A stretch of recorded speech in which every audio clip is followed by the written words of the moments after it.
Capítulo 4. Se titula Las desventuras. Para la última noche del mes de diciembre de 1895, mi hermosa y joven esposa preparó una exquisita y suculenta cena para despedir el año que estaba por expirar. Las celebraciones comenzaron apenas se ocultó el sol y sobrevino la oscuridad en aquella última noche del año. Esa, me acuerdo, fue una noche muy fría, motivo por el cual yo estuve atizando con esmero el fuego de la chimenea para proveer calor a nuestra casa. Cuando se llegó aquella hora y todo estuvo dispuesto sobre la vieja mesa, nos sentamos de frente mi joven esposa y yo. Nos mirábamos con ternura, enamorados, como sucedió desde la primera vez que nos vimos. Sobre aquella vieja mesa de madera de encino había un recipiente repleto de nueces y frutas secas, una botella de vino de un fuerte sabor para brindar y saciar nuestra sed, y para llenar el estómago, estofado de conejo, que era el platillo principal, el cual estaba dispuesto sobre un plato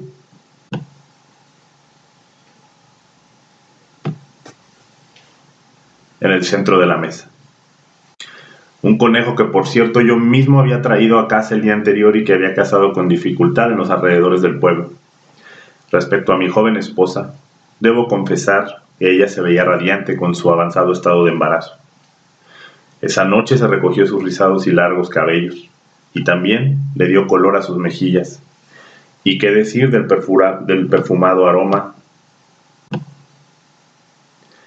que despedía su cuerpo, aroma de múltiples flores que dominaba todo mi olfato. Yo vestía para la ocasión mis mejores ropas, esas que utilizaba solamente en ocasiones muy especiales. En el exterior de nuestra cálida casa podían escucharse las risas en las casas de los vecinos y la música que constante provenía de los sonores acordeones y que alegraba en cantidad nuestros corazones. Y es que aquella noche era digna de celebrarse como ninguna otra en todo el pueblo, pues el año nuevo que estábamos por recibir, el de 1896, estaba destinado a ser uno de los mejores años en toda la historia de Aurora. Fue por ese motivo que mientras degustábamos la exquisita cena y bebíamos el rojizo vino, yo hablé a mi joven esposa acerca de las grandes esperanzas que tenía puestas en el año que apenas comenzaba. Me acuerdo muy bien que le dije: bienvenido sea este esperado nuevo año, en el cual habrá grandes acontecimientos para celebrar en todo el pueblo, y en especial en nuestra casa. Esas esperanzas de las que le hablé a mi hermosa y joven esposa, las tenía porque por aquellos días las plantaciones de algodón iban muy bien y se esperaba un buen año para la pizca.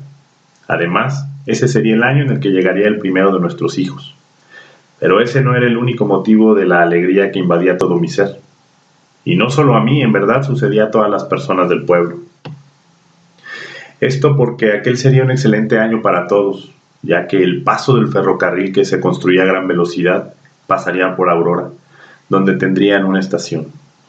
El ferrocarril, símbolo del progreso nacional, eso era algo de lo que todos hablábamos y existía en la gente una emoción muy grande.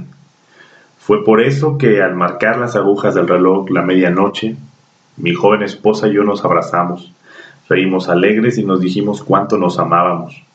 Nos asomábamos por la ventana y miramos el radiante fulgor de las estrellas y le dije: ¿no es perfecto el universo? Ella me contestó, convencida, diciendo: lo es. Yo respondí: creación de un ser perfecto, como lo es Dios. Acto seguido, terminé de beber toda la botella de vino y después nos entregamos al sueño, aguardando impacientes al siguiente amanecer. Amaneció el primer día de aquel año nuevo y apenas salió el sol, las aves le saludaron con sus alegres y dulces cantos, mientras volaban en círculos debajo de las algodonosas nubes que en aquel momento transitaban con lentitud por el pueblo. Tranquilos y sin ninguna novedad transcurrieron los primeros días de aquel año nuevo. Concluyó así el primer mes también, sin cambios en nuestra rutina diaria. Fue hasta el 18º día del segundo mes cuando para nosotros todo cambió, porque nació nuestro hijo primogénito. Y con su llegada se llenó nuestra casa de bendiciones y de una felicidad infinita. En el tercer mes concluyó el invierno y llegó la primavera, y fue con aquel cambio de estación que aparecieron muy inesperadamente nuestros pesares. Sí, porque sobrevino de pronto un desastre que llenó de aflicción los tiernos corazones de los habitantes de todo el pueblo.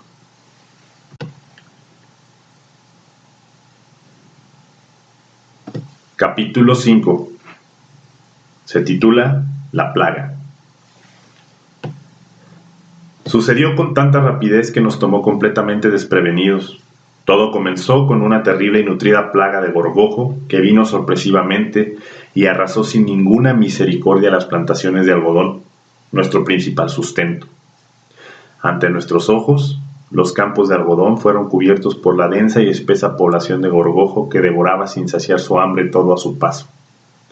Con aquella plaga que parecía una cuestión interminable, la principal actividad económica del pueblo estaba detenida y por lo pronto arruinada. Impotentes, no pudimos hacer más que mirar y esperar hasta que la plaga devorara la última planta de algodón. Fue así como de un día para otro nos convertimos en campesinos desamparados, sin una tierra para trabajar. Esos fueron tiempos muy duros para los 3,000 habitantes del pueblo. Por aquellos días el ánimo que teníamos los hombres estaba en decadencia y la angustia de las mujeres era evidente en sus rostros. Ellas empleaban muchas horas del día en llorar desconsoladamente. Entonces huyó de mí el sueño durante aquellas largas noches. En realidad había oído de todos los padres de familia del pueblo cuando nos vimos privados del principal sustento con el que manteníamos a nuestras familias. Mas muy a pesar de encontrarnos ante aquel panorama sombrío, aún guardábamos en el interior de nuestros tiernos corazones la esperanza de que vendrían pronto tiempos mejores. Pero muy equivocados estábamos al guardar esa esperanza. Sí, muy equivocados, porque como si aquella plaga que nos arruinó no hubiera sido suficiente, por aquellos mismos días de miseria y desesperación, surgió un devastador incendio que trajo una desgracia muy grande al pueblo.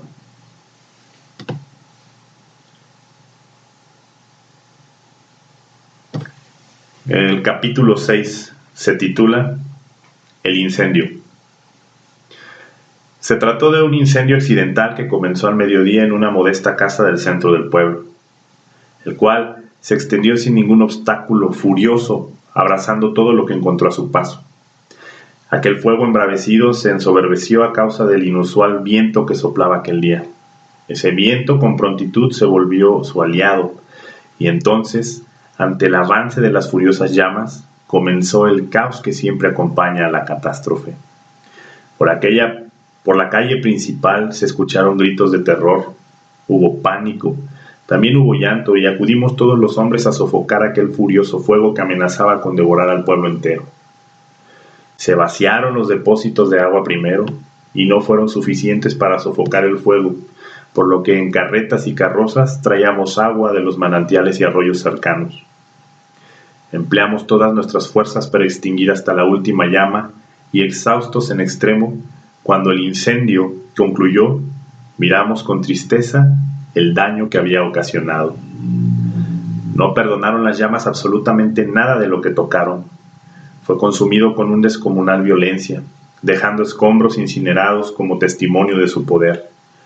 Aquel incendio redujo hasta las cenizas varias casas y algunos edificios oficiales se derrumbaron, ocasionando la muerte a varias personas muy apreciadas en el pueblo. Después de aquel acontecimiento tan caótico, desesperados trabajamos los hombres del pueblo en la restauración y reconstrucción de las casas y los edificios siniestrados. Los habitantes de Aurora sabíamos que unidos íbamos a superar con prontitud lo sucedido.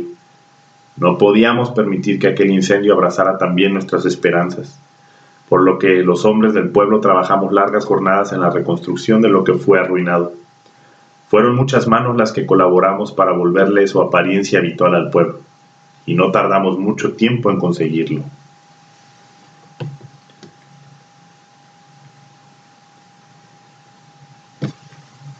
Capítulo 7. Se titula La epidemia. Pero aquel trágico acontecimiento no era lo peor que estaba por venir sobre el pueblo de Aurora y sus habitantes, porque apenas restauramos lo que había sido destruido por el incendio, vino sobre nosotros un pesar grandísimo que nada más de recordarlo, lo vuelvo a padecer y se estremece mi alma. Una enfermedad en extremo contagiosa apareció y agredió a la población, la cual, indefensa, no pudo hacer frente ante la embestida. Comenzó a discreción. Primero enfermó una persona y luego otra, hasta que en cuestión de unos pocos días ya eran decenas quienes presentaban los tremendos malestares. Aquellos que se enfermaron experimentaron la cruel enfermedad postrados en sus camas como consecuencia de las altas fiebres, padeciendo terribles espasmos y dolores de estómago, consumiéndose sus cuerpos con gran rapidez casi hasta quedar la piel pegada sobre los huesos. Cayeron enfermos casi todos los habitantes de Aurora. Jamás había existido en el pueblo una enfermedad tan nociva como esa, y por aquellos días nadie de los pueblos vecinos quería ni siquiera transitar por la asolada carretera que conducía al pueblo. Y es que en el pueblo solo se escuchaba el lamento de los moribundos, un lamento que ante el silencio que reinaba generaba un eco siniestro que circulaba a la par de los vientos por las calles. Como consecuencia, las autoridades sanitarias del condado de Wise decretaron una cuarentena para evitar la propagación de la enfermedad, y con aquel decreto nadie podía salir ni entrar al pueblo. Yo traté de sacar en secreto a mi joven esposa y a mi pequeño hijo de Aurora, en aquel mismo momento que se decretó la cuarentena, desobedeciendo la orden de las autoridades sanitarias del condado. En verdad estaba decidido y dispuesto a hacerlo desafiando a las autoridades, pero también estaba bien consciente de que no era ninguna buena idea transitar por el camino tenebroso y solitario sin siquiera saber hacia dónde íbamos a ir. Yo, al verme imposibilitado de huir y ante el temor del contagio, tomé mis precauciones. Tenía yo una vaca en el establo de mi casa y fui apresurado a ordeñarla hasta dejarla sin una sola gota de leche en las ubres. Después, fui al pozo de agua y llené varios jarrones hasta desbordarse. Tomé todos los huevos que había en el gallinero, tomé también al gallo y a las gallinas y todo lo ingresé a mi casa. Cuando terminé de reunir en el comedor nuestros insuficientes e improvisados sustentos, exhausto, me detuve en la puerta y miré hacia el exterior.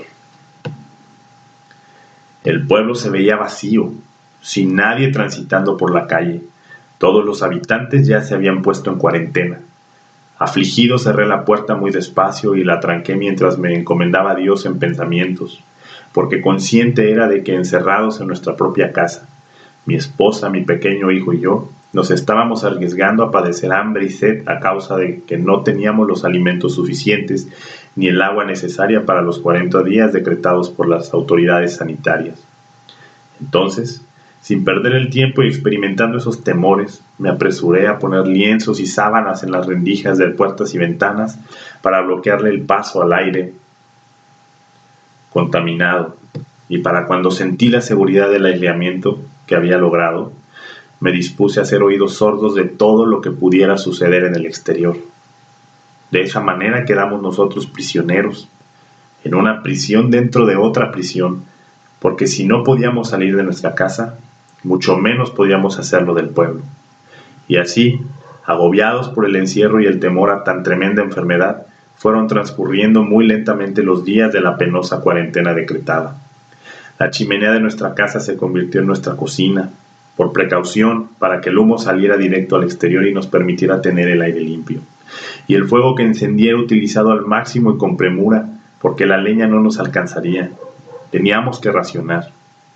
Mi joven esposa y yo nos comimos primero las muy pocas raciones de lo que había en la cocina en el momento del encierro, y después consumimos los huevos que recogí del gallinero, y cuando estos se terminaron tomé los que las gallinas habían puesto debajo de la mesa del comedor. Debo confesar que muchas veces la desesperación se apoderó de mí. Esto fue como consecuencia del obligado encierro, porque se llegó el día en el que no podía resistir un minuto más el llanto de nuestro pequeño hijo, un llanto que era insoportable. De igual manera lo era la aflicción de mi joven esposa, todo ello acompañado del escandaloso cacaraqueo de las gallinas que vivían debajo de la vieja mesa del comedor de nuestra casa, y que cada día se fueron haciendo menos porque comenzamos a comérnoslas. Con aflicción yo veía cómo se consumía la reserva de leña para el fogón de la chimenea y me preocupaba en cantidad la idea de tener que comernos el resto de las gallinas crudas. Acostumbrado yo al campo, sentí enloquecer por el encierro y no fueron pocas las veces que perdí el control y quise salir corriendo hacia el exterior para tan solo sentir un poco de aire acariciando mi rostro, pero mi hermosa y joven esposa me tranquilizó con tiernas palabras. En verdad, me resulta muy difícil narrar lo mayúscula que era mi desesperación porque el aburrimiento me consumía. Mi única distracción comenzaba con los ruidos ocasionados por las firmes pisadas de mi vaca que pastaba y rumiaba serena por los alrededores de la casa. La vaca estaba libre, pero no se alejaba demasiado. Yo me entretenía contemplándola. La seguía a través de las ventanas mientras ella, sin ninguna novedad, se espantaba las moscas con su cola. Durante los días de la penosa cuarentena, mi joven esposa y yo nos asomábamos por las ventanas hacia la calle, la cual se miraba solitaria. Nadie la transitaba, solamente aquellos que, desafiando a la enfermedad, iban con el rumbo del cementerio a sepultar a alguno de los suyos, mientras el viento llevaba y traía sus lamentos y plegarias. Nosotros, cada que veíamos aquellos cortejos fúnebres, recurríamos a la oración en el interior de nuestra casa y suplicábamos a Dios para que nos librara de la enfermedad. Y durante las noches de la cuarentena, las penumbras se apoderaron del pueblo porque no hubo nadie que encendiera las lámparas de queroseno en las calles. Solamente muy pocas lámparas en el interior de las casas fueron encendidas. Durante la cuarentena, nuestra apariencia se modificó. El rostro de mi hermosa y joven esposa estaba pálido y demacrado. Su rubio cabello, casi siempre radiante, lucía descuidado y despeinado. A mí me creció el cabello y la barba también, y qué decir de los humores de nuestros cuerpos, que eran fuertes y penetrantes, ya que no experimentamos baño alguno en aquellos días. El único que recibió algunos baños con lienzos húmedos fue nuestro pequeño hijo, y fue precisamente uno de esos días en el que recibía su relajante baño que yo le dije a mi esposa: dichoso nuestro hijo que aún no es capaz de comprender esta desgracia. Instintivamente nos abrazamos fuertemente y sin darnos cuenta estábamos cumpliendo con lo que nos dijo el Padre el día que nos casamos. Juntos hasta en los peores momentos. Cuando amanecía el día número 40, el gallo se subió a la mesa y cantó con energía como lo había hecho cada una de las mañanas del encierro. Los rayos del sol ingresaron por las ventanas y yo corrí apresurado hacia la puerta. Con desesperación grité, quité la tranca y la abrí súbitamente. El viento ingresó a la casa inmediatamente y se dispersó por el comedor y la cocina. Sentí cómo con suavidad me acarició el rostro e impregnó mi olfato con los agradables aromas del campo. Salí sereno, sigiloso, a discreción hasta que vi cómo mis vecinos también salían de sus casas. Nos mirábamos sin romper el silencio. Nos hacíamos señas con las manos hasta que uno de ellos se animó a decir con alegría: «La enfermedad se ha ido». Mi esposa salió enseguida, traía a nuestro pequeño hijo en brazos. Y sus rubios cabellos volaron a la par del viento. Se colocó junto a mí y se recargó en mi hombro, mientras mi vaca venía hacia nosotros, mugiendo como si nos estuviera saludando. En verdad, para mí fue aquel momento como un nuevo comienzo, literalmente un nuevo amanecer. Ese fue el día de la epidemia, y enseguida se hizo el doloroso recuento de las pérdidas humanas. En verdad, hubo gran mortandad y casi todos los habitantes del pueblo lloraron a uno de los suyos, porque fueron muy pocas las casas donde no hubo ningún difunto. Mi casa fue una de ellas, por lo que yo me sentí agradecido con Dios por habernos librado del mortal contagio.